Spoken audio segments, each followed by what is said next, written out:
Hi everyone, my name is Ivy. Welcome to the Canada Immigration Process Information Channel. I'll be your host for this channel and I'll be bringing you information about how to immigrate to Canada as a permanent resident through the Federal Skilled Workers Program. I'd like to welcome all of you. This is my first video. Please hit the subscribe button and the notification bell so that you stay up to date to all the current videos I'll be posting on my channel. Also, feel free to like and to share this video because this is public information I'm sharing, which is available readily on the Canadian government website. I have included links for every topic I'll be talking about in my series of videos in the description window just down below. So feel free to hit to post comments, questions, and you could also share or ask to see me talk about topics that concerns or borders on you. I immigrated to Canada, just a little brief about who I am. So I immigrated to Canada in July of 2018 last year. If you would want to wish me a happy anniversary, now would be the time to wish me a happy anniversary. I'm 1 year in Canada this month of July, and I would say God has been so faithful. I cannot complain. It's been amazing. I immigrated to Canada with my husband and 2 young kids.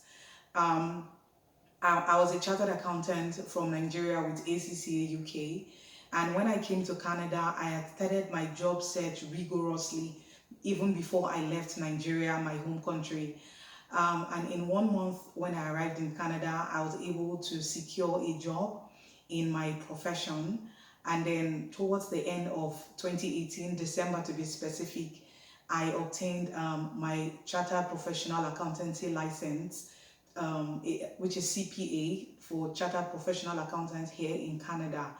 And so one of my LinkedIn contacts contacted me and told me a reporter from the United Arab Emirates had reached out to him to ask if I wanted to share my success story of how I immigrated to Canada with my family and how I was able to land a job in a very short time and how I was able to obtain the Chartered Professional Accountant designation here in Canada. And of course, I jumped at the opportunity to have my story shared because any opportunity I have to inspire people, it's an opportunity I don't take for granted. And after my story was published by this reporter, I have never been to the United Arab Emirates, and that's the power of social media now. You're able to connect with people across the world.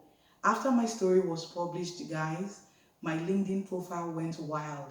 I started receiving connection requests from all over the globe, from India, from Nigeria, from South Africa, people asking me how I did the process because in my article I had mentioned that I did my application for permanent residence for I and my family myself without the help of an agent.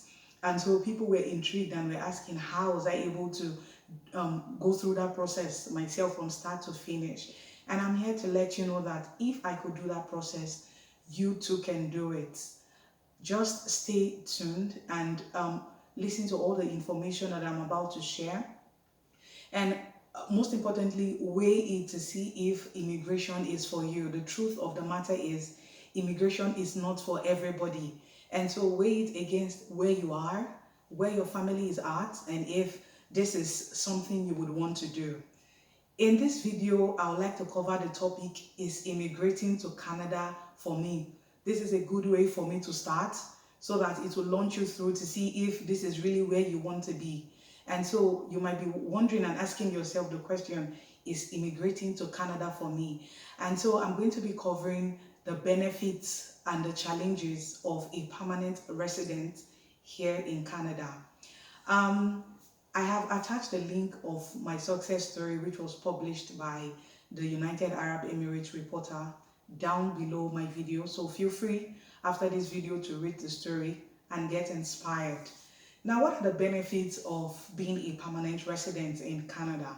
I've highlighted a few and I'll be sharing it in this video. One of the benefits is, as a permanent resident of Canada, you are entitled to almost all of the social benefits that a Canadian citizen is entitled to. That's so interesting because there's a lot of benefits that Canadian citizens are entitled to. One of it is the child benefit. So if you have a child like me that is below the age of 18, your child, all of your children, each of them are entitled to the child benefits from the government of Canada. Depending on what your income is assessed, and then you are issued the child benefit every month for each of your child below the age of 18. This helps to reduce, or this helps to support the cost of childcare, which can be pretty expensive here in this country. Another of the social benefits is that there's free education. So free quality education in Canada it's available for all permanent residents of Canada. Now, the government of Canada has public schools and Catholic public schools. And so you can choose either of these schools for your children to attend. The primary, which is also called the elementary schools here, and then the high schools, which is also called the secondary schools in some quarters, are all free. And so whichever of the schools, either the public or the Catholic school you choose for your child to go, it's completely free. The materials, the writing materials and notepads for the children are given to them free. I'll just quickly put as a point of note, for those of you that want your children to attend Catholic schools, you'll be required during registration of your child to present your baptismal certificate from a Catholic church. So you or your spouse, or even your parents, so the grandparents to your children, any of them who is Catholic and has a baptismal certificate, you'll be required to present that document to prove that you are actually Catholic.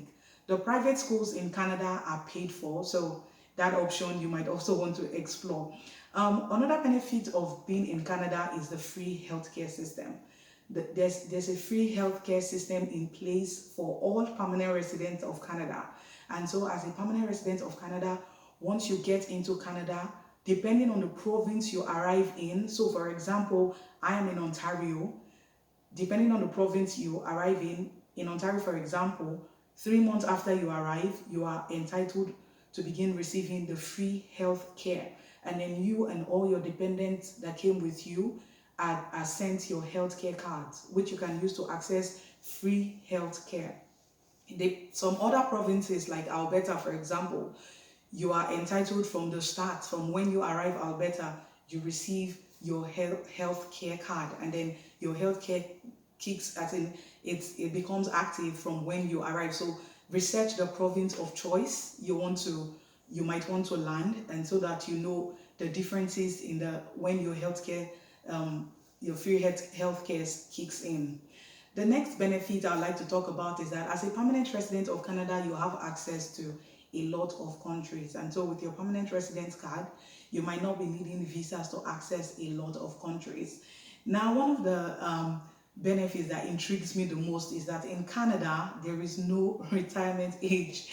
Yes, you heard me, there is no retirement age. You can work until you can work no more. In some quarters, for example, in Nigeria, where I come from, where I'm proudly from, there's a retirement age of 60. So a lot of organizations, government organizations, and some private organizations retire you at the age of 60, or if you have served for 35 years. But in Canada, there is no employment law or standard that says you must retire at a certain age. But in some quarters, you might hear that the retirement age in Canada is 65.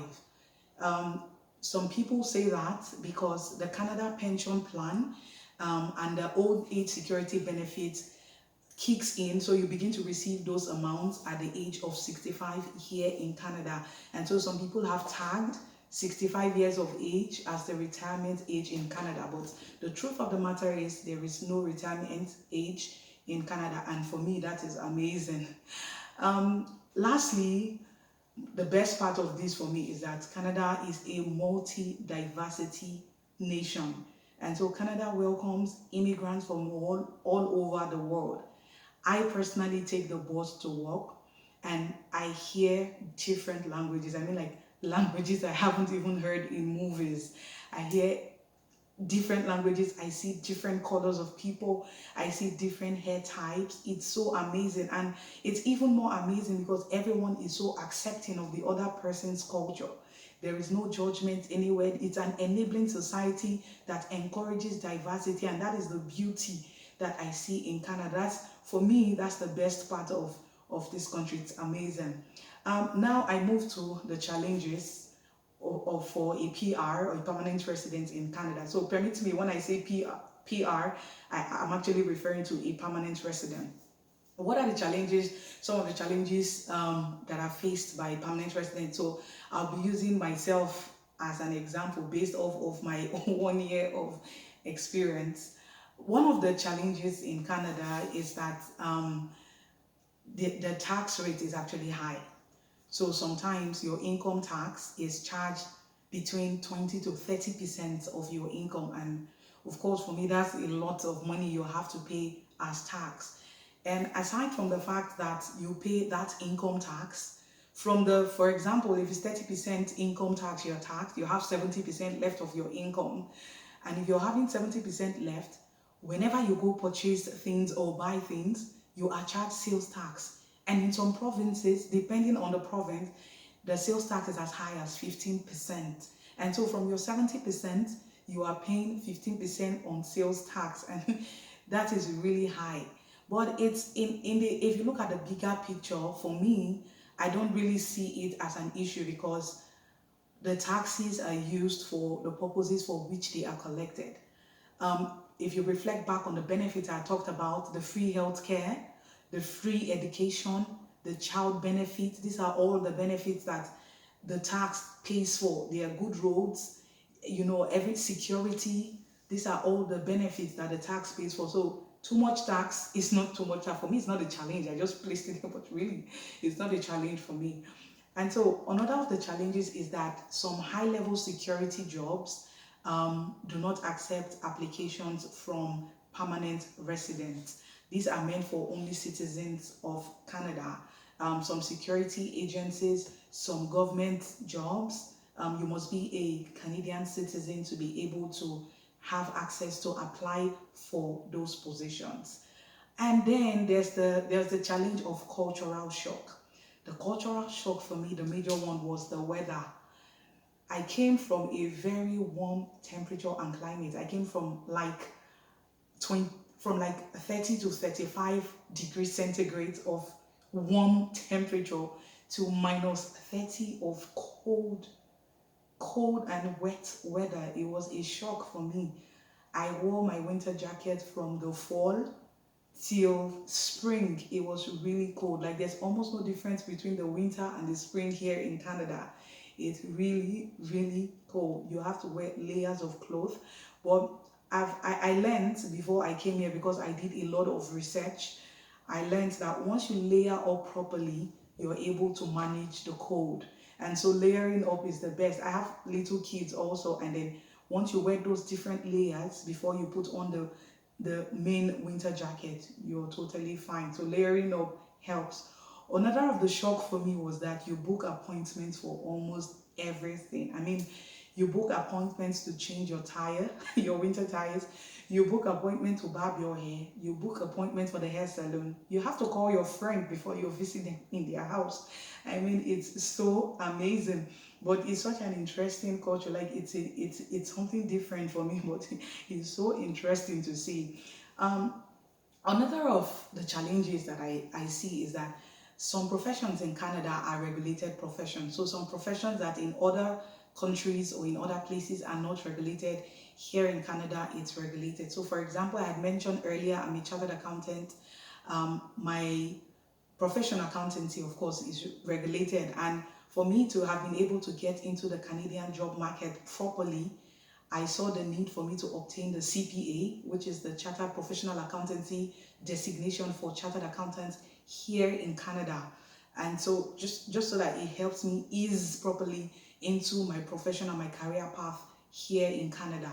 And so for teachers, teaching profession here in Canada is highly regulated. And so if you're a teacher and you plan on coming to Canada, you would have to go through the licensing process before you begin to practice your profession. So please, I would suggest that you research your profession properly to see if it's a regulated profession in Canada, and then you begin your if it's possible, you can begin your licensing process back from your country. So for example, for me, before I came here, I began the process of getting my CPA, so the Chartered Professional Accountant of Canada, from Nigeria. Before I came here, I started my licensing process, and then 4 months after I got here, I got my membership status. So it was almost like I eased into the system, but that was because I started it way before I came to Canada. So if it's possible, you might want to begin your licensing process from your home country, wherever you are, before you come here to Canada. Another thing I see as a challenge here in Canada is that you might have to go back to school. So like I mentioned, some professions are regulated. You might have to go back to school in order for you to get courses that are recognized here for you to get into your profession. Going back to school, I know, might be challenging. Some of us might have left school a while ago, but that's one of the drawbacks that I see. Another challenge is that as a PR, I wouldn't call it a challenge. It's just like what the government of Canada has in the law for permanent residents. As a permanent resident, you cannot vote, and as a permanent resident, you cannot run for political office. Also, as a permanent resident, you can be deported back. So that's the difference between a permanent resident and a citizen.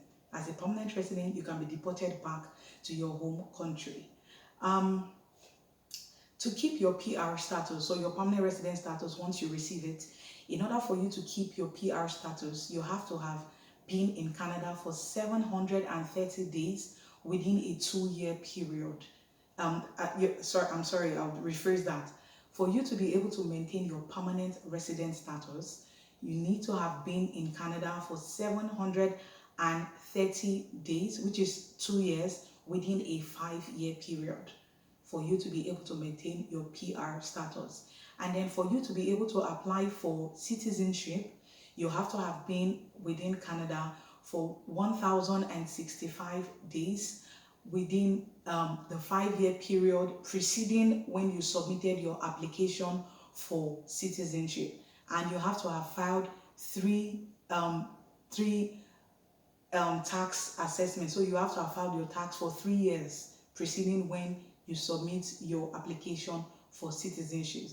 I have put my LinkedIn profile and that of my spouse in the description box below. So feel free to take a look at it. Feel free to read my immigration success story also to get inspired. My next video, I'll be talking about it. It will be a 2-series video. I'll be diving into how to apply for your permanent resident status.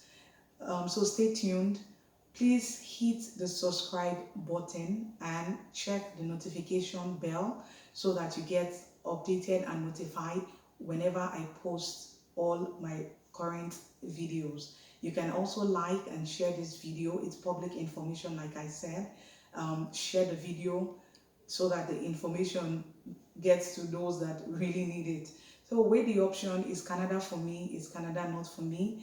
And then the decision is fully yours. Thank you guys once again for tuning into my channel. I hope you have a great day. I see you in my next video. Bye.